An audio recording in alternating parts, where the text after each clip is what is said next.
All right, so getting back into your career, right, post lifetime on your own, where did your career go post-COVID? Well, post-COVID, we kept crushing the property management business. However, at that point is when we really joined the boardroom. As we were running the property management business, City Life grew to the point where it had a full throttle acquisitions arm. The business was growing like crazy. When I joined City Life, I believe City Life owned about 50 units at the time. So as we continued to grow, I mean, we're probably talking.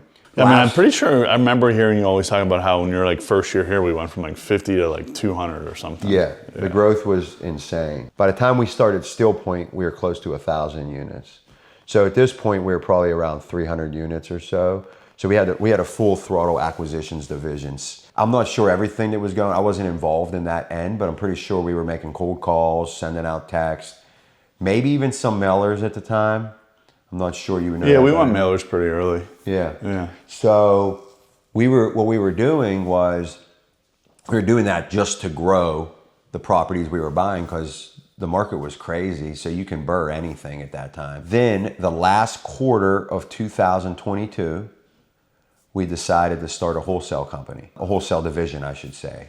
So we really spent October through December ramping that up. We decided that we were gonna move me out of property management and full throttle into the wholesale. And we did that in October of 2022. When I came over, I think it was a team of 5 already there. Within 3 months, we were down to a team of, including myself, only 3. You know, I came to you guys a few times, I think, and you knew it already. I was like, hey, these other people aren't willing to drive, like you talked about earlier. Yeah, I think it was like, I'm trying to remember, right? We probably needed someone to drive sales and acquisitions in the front end and start to wholesale and create more money there. Yep. As opposed to kind of nurturing the existing world that we had over in property management. Plus, I think we were learning a ton over the last couple of years. You're not the process guy, and we need more process and management. Exactly. I think that was probably the twofold kind of changes we started to think about what to make there. Yeah, and I did all disposition. Yeah, and I think significantly with where your compensation was, it was a way to help us justify growth from a standpoint of bringing additional dollars into the business. Yep. Yeah. So you went into basically running the wholesale company at 23. Starting a wholesale company from scratch. It already had the acquisitions arm to it, so it wasn't from scratch, but wholesaling from scratch. We had no dispo. Yeah. You know, so I was dispo. So what's 2023 look like? 2023, it took us that and last quarter 2022 and 2023 we did 1.2 million in wholesale deals. Those systems, no, we had some systems. We actually used Tiffany and Josh High. Brett Zanotto was a huge part of it. Me and Brett had a lot of tough conversations, but as you know, Brett's an absolute hustler. Linebacker at Duquesne, and just he would kick back at me, I would kick back at him, and we just grew, man. He would lock them up and I would sell them. And that's pretty much all we did until we started building a team. We built a pretty sizable team. We hired an acquisitions manager, we hired follow-up specialists. We really grew that team. We got to the point where I think the most spend we had in a month on lead gen was probably $50K, somewhere close to $50K. And we were churning and we built systems. We did have a lot of systems. So at City Life, take a step back. I can't remember the exact date, but sometime in 2022, we started operating on EOS, Entrepreneurial Operating System. And that helped us a lot as far as like meeting cadence, structure, accountability chart, all those things. So we took that and implemented that right into the wholesale company from day one. Okay. Which really allowed us to not just be flying by the seat of our pants. We had L10 level 10 meetings once a week. We used the same, it was the same company. So we had the mission, the core values, the accountability chart, the L10 meetings.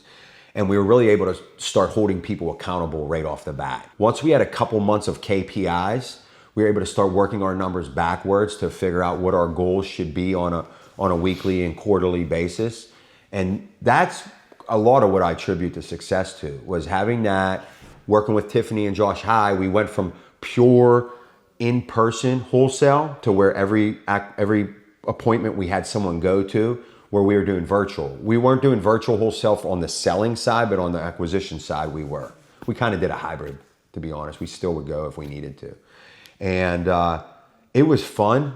It was pretty cool, but it was very transactional. So now you're a few years in to City Life, your business is pretty much shut down now. You're no longer hustling. You're a better dad. You're a better husband. What's the journey from heart exploding to I see a light to I love these guys to wow, we're really building something special here. This is amazing, to having a lot of fun, to the stress, to waking up at 2 a.m. to now like settled in.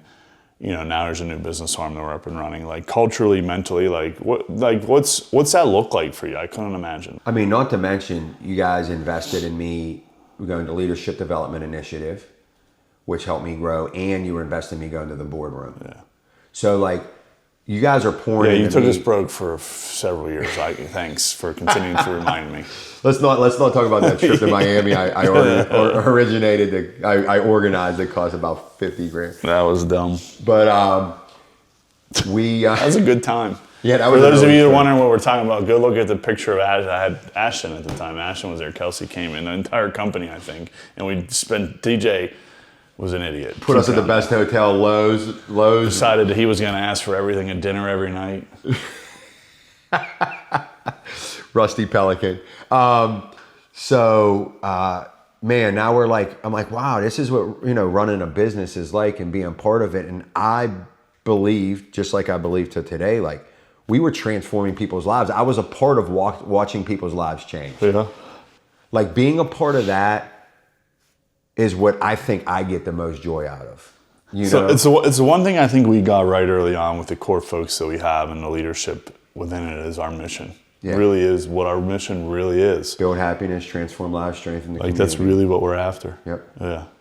I mean, to watch Evan's journey alone, corporate guy, and he was not happy, but he was probably only working 20 hours a week, he told me, playing on his fantasy and stuff like that, to grind like he was grinding, but like growing and being excited, and then to watch him turn into a real estate investor, which was what he wanted, to eventually being my business partner, to watch Mikey Lucas turn into a real estate investor, Brett Zanotto turn into a real estate investor, all these young men growing into like what their dream was, right? Like that still is so amazing to be a part of. How many units you and Evan have together now?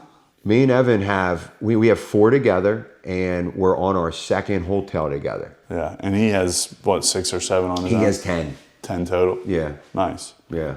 Yeah, and he literally, the way he started to learn how to do that was watching me make a scope of work for turnovers. But the thing with Ev was he didn't learn it and do it just passively. Like he learned it. He put in the work, and I didn't partner with him on a real estate deal until he had done several on his own. Yeah, I mean, I say that about everybody, right? It's always about who's willing to put in the work, who's willing to put in the effort, who's willing to ask the questions, who's willing to make mistakes, who's willing to take a risk, and who's willing to lose the ego, right? And you can see that amongst the folks inside the organization because we give every opportunity in the world for people to create success inside of their own world. Work hard here and then tell us what you want. We're going to help you get it, right? To your example, Evan, Mikey Lucas, Alex Pershing, now Peyton, now Jonathan, right? And you see the people that don't want to put in the work, that don't want to put in the effort, that don't want to think about how to change their own lives in order to improve it. And you look where they're at. Obviously, we're not going to mention names, but the folks that are no longer here, you wonder what a lot of them are doing. You look out into the workplace, you look out into the world, and you see where they're at compared to people that dug in and did the work and put in the mental transformation where they're at now compared to where people that didn't do that and where they're at. And it's rewarding for us, I feel like, right? Like to be able to kind of think that you're trying to do something that change people, and then when you see it actually work. And not only that, though, that one of the things that's the coolest is there's been people that from being a part of City Life and SteelPoint and all the different companies, they realized they wanted to go off and do something on their own. Not because they didn't love what we had, but that entrepreneurial fire was lit up inside of them. And every one of those people that I can think of, we ended up working with them or partnering with them in one way or another. You don't find that in companies. A lot of companies are mad to lose somebody, scared to invest in someone that they might lose them, and if they do lose them, they're mad. Where every time something I've learned from you is, all right, you want to go do this on your own, I support you 1,000,000%. Yeah, I mean, I always laugh about my ex-employer, right? For 2 reasons. One, obviously, me, right? I got fired, so I always laugh. And could you imagine the business and the platform that I could have created with that base compared to starting with absolutely nothing, creating what we've been able to create as far as success and happiness in the workplace world? But Also, Brian, just as well, right? While Brian was at the exact same workplace, and because the owner had gotten wind that Brian was buying other real estate, which is like, come on. Everyone in the world should be buying real estate. And if you're the owner of a company that buys real estate, you should encourage your employees to buy real estate, right? Which is what we do here. And that didn't happen, so we actually gave the old boot. Kick Brian. My point is, could you imagine if we had just looked at collaboration there over competition? Brian and I are likely still there. Wow. Right? At the end of the day, we're likely still inside of that company doing everything we've done here in this business and build a $110 million plus real estate portfolio in 6 years. It could have all been there. Yep. To just think, right, for someone to have mindset. an ego, right, to not. It's like, Yeah. So I'm a huge believer in eliminate ego, eliminate fear, and you accomplish any goal you ever wanted in this world. Yep. So building a wholesale company. What was maybe the biggest mindset shift of what I would really say working for me pushing you? Obviously, we had a push. We were completely understaffed, and in my opinion, we worked in one of the hardest industries there literally is, right? It's property management, right? You're dealing with someone else's shit every day of your life, period. And I literally can and sometimes mean the word shit. To where you go into sales where it's now just a sales floor, it's cutthroat, but it's not cutthroat in the sense of, we're taking care of someone else's shit. It's cutthroat in the sense of we're on to the next deal, right? Next dollar bill in the house. It's all about that, right? And it's documented probably somewhere in this world. I hate wholesaling. This is not me. So I was 0% involved, and I said, I'm not getting involved. I don't want to be involved, right? But we had to build this wholesale, right? A mentor of mine told me I had to go build this wholesale company. And so I went and built this wholesale company, right? And I said, I'll move TJ in charge. He runs sales, will be good. And so what was it like kind of maybe being removed from the world you still came to me, but being removed from the world of working directly with me on a daily basis, now working with Brian a lot more and having more autonomy, right, to do your own thing, because Brian wasn't really much of a micromanager, nor was I, but I have a much better sense of detail inside of things when I'm not as in as he did. And so what was that like, the transition to really move away from being with me every day, talking about property management, being out on going to Salud because we were going on leasings and we were dealing with our own issues, to really kind of being in a totally separate division, working for somebody else that thinks very differently than I do in a good way, just differently, and running and growing a totally separate business that I wasn't involved with right after 2-3 years of really working and developing under me. The mindset was prove myself yet again. You know what I mean? I never stopped that. The mindset was we got to make this thing work. I knew how important it was for the company, especially as we added ad spend money, lead gen money, and body count. It was like we kept spending. Yeah, the spend kept going up. It was there. Dollars were making us money, so it made sense to do it. But just the ownership. I think the ownership was never down for me. The good thing about, we'll call it an Intrapreneur, is like, I believe if you're stealing an hour, you're stealing money very directly. So City Life is paying me to produce X amount that we agreed on. I need to beat that. Number one, I hate to lose also. So it was like, all right, you know what I mean? I know Casey, Bri, trust me, like, let's make this thing happen. And this was 2023, right? This is when rates started going up like crazy. Yeah. Yeah, that's what it was. It was just grind every day. Yeah, because and you have to understand too, right? Because the context of why it happened was we had gone away or whatever, but basically, there was COVID, then there was post-COVID, and post-COVID was a boom, right? And so the market took off, the economy took off. We couldn't make a mistake. It was easy to make money. It was easy to make money in real estate space post-COVID because real estate value's gone up. If you underscoped a renovation by 20 grand, you still made it because the value of the property went up enough and you were still fine. Yeah. Right? And so then what happened was essentially, right, so not only did you change, the reason you had changed is because we were told everyone told us, go do a wholesale business because that's how you create cash, right? And we needed cash in the business. It was hard to burr. It was hard to burr. All of a sudden, rates doubled. It was super hard to burr. And that's also the reason. So it not only, did you switch, but really the company's philosophy completely changed to where, we were a portfolio-heavy, portfolio-first company to we were a, wholesale first company of, hey, if we can sell this thing, sell it first before we keep it because it's going to generate cash. And that was really a full year of of 2023 when we were doing that, and therefore we were just it was TJ and Dispo, and it was all about Dispo. Yeah. How did you struggle building a team in that environment? The hardest part for me in building the team, once again, back to almost kind of reiterating, was like to spend the time focusing on the team. Because all I wanted to do was dispo the deals. Like all I wanted to do was, the way I got good at dispo was having a ton of coffee meetings and going to buyers' projects. So like just the relationship aspect of it. Most wholesalers don't do that. They still don't do that today. So the way I got good was, hey, meet me at Big Dog, meet me at Delaney's. Let's have a 30-minute coffee.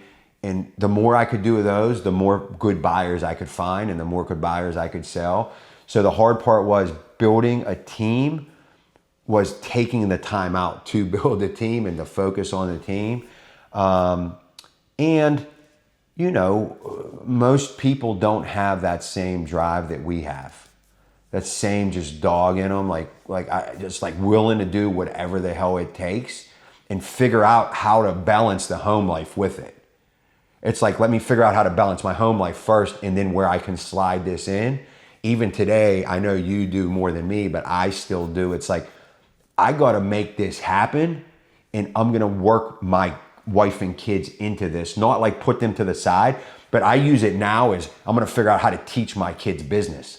That's how I justify it to myself, and that's what I do, and I think it's actually working. Yeah. Maybe. We'll find out in the long run. Yeah, I talk about it all the time. I can't wait till my kids are of age because it'll make me doing things I need to do a lot easier because I can do both. Yeah. Right? I can be a dad while also getting whatever I need to get done where I don't really have that luxury as much now, where it's like, you know, Thomas and you could go tour properties if you needed to, right? For instance, you could do whatever, where you could bring the boys and actually use it and teach them. What do you think was your biggest mistake or biggest learning lesson during the year of 2023 when you were growing the wholesale business for us? Buying 2512 Banker. That property sucks. I hate that property. Well, then I could say the same about 1681 Suburban. Yeah. From a business standpoint, not a portfolio standpoint.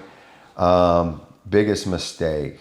I think we made a hire or two because so many hires had worked out so well to be long-term benefits. I don't know if I would call it a mistake, but like where a lot of my time went, it probably doesn't get kicked back for us or me.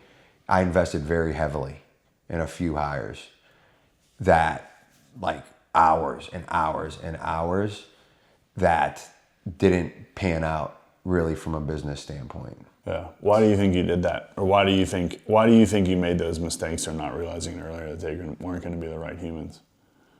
I wanted to believe it was the right move. You know, it was things that I didn't want to be doing. So I wanted to believe that person was right to do it so that. How do you think about managing now, having the experience you've had over the last 5 and 6 years of managing and leading people differently from when you were had the pent up demand of the heart wanting to explode out and you were trying to do it then compared to now? I think that... especially including the education of doing it and the experience. Yeah, I think that you start off with measuring them against your core values.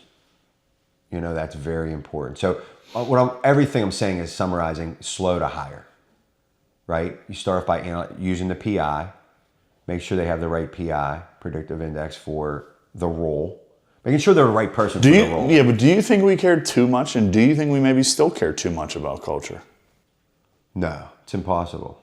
I think it's absolutely impossible. I don't think we are where we are today. The hard times we hit that we're talking about in 23, as a company, with the adjustment of rates going up and having to change our whole entire business, how many times have I needed to move and other people within an organization needed to move to survive?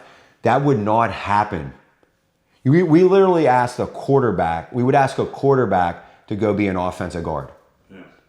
Or a nose guard. Not just switch positions on offense, but go to defense. Yeah, I'm pretty good at asking people to do. You do a great job at that. But that doesn't happen though if it's not someone who's bought in. You don't have someone who's bought in if you don't have the culture.